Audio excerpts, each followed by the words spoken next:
Hi friends. I left my tripod in the car, so I'm going back to the selfie stick. So if the camera work is a little wobbly, you'll understand why. I'm sure you're familiar with the phrase, talk is cheap. It means that it's easy to say something or to talk about something, but it's harder to actually do it. When my family and I were traveling in Japan a couple of years ago, we went to a ninja exhibit, which was intended for children, but we went to it anyway because we felt like we were children at heart. And one of the ways to get into the exhibit was climbing a rope. Well, I go to CrossFit almost every weekday, and one of the things I've learned to do is to climb a rope. The ropes that we climb at CrossFit are 15 feet in the air.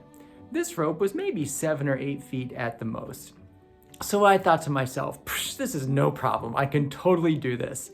And I said so. So I jumped onto the rope and my body slammed against the wall. I tried again with the same result.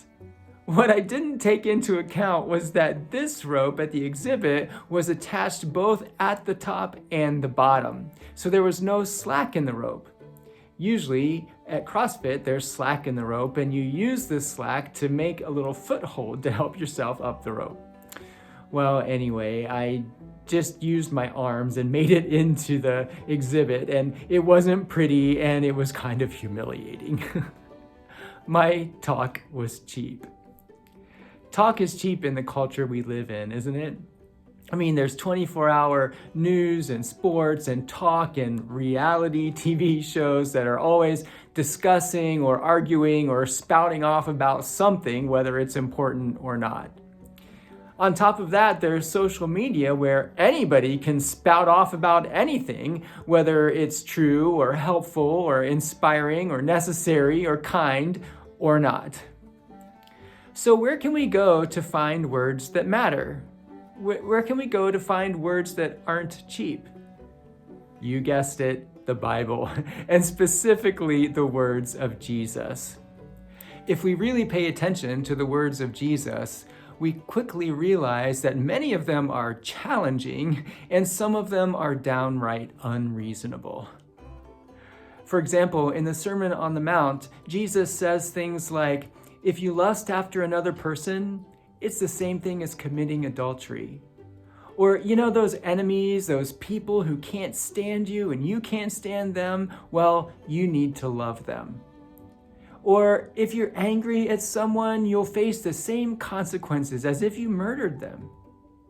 He also says not to worry, that our response to violence should be humble sacrifice, that when people take advantage of us, we should forgive them.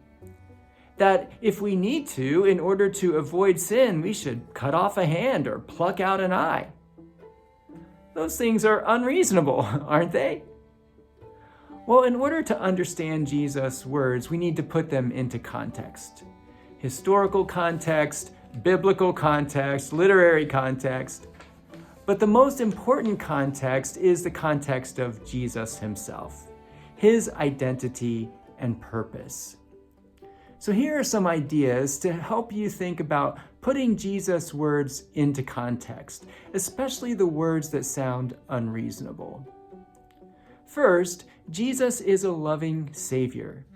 He is God in the flesh who loves us so much that he was willing to sacrifice everything, including himself, on our behalf. Second, Jesus wants to make our life better, not worse. In the Gospel of John, he says, I have come that they may have life and have it abundantly. Now, of course, that doesn't mean that Jesus makes everything in life easy or perfect, but that he does make our life rich in meaning and purpose, relationships, and spirit. Third, Jesus knows more than we do. We are not going to understand how things work or why things happen, but Jesus does, and we can trust him. And finally, Jesus did what he said. His words were not cheap. Jesus said to be humble, and he humbly washed the feet of the one who would betray him. Jesus said not to worry, And in a moment of deep distress in the Garden of Gethsemane before his arrest, he put complete trust in the will of the Father. Jesus said to forgive, and he forgave his murderers in the midst of his murder. Jesus' words are not cheap because he lived what he taught. And through his words, he teaches us how to live. Thanks for listening. I'll see you again next week.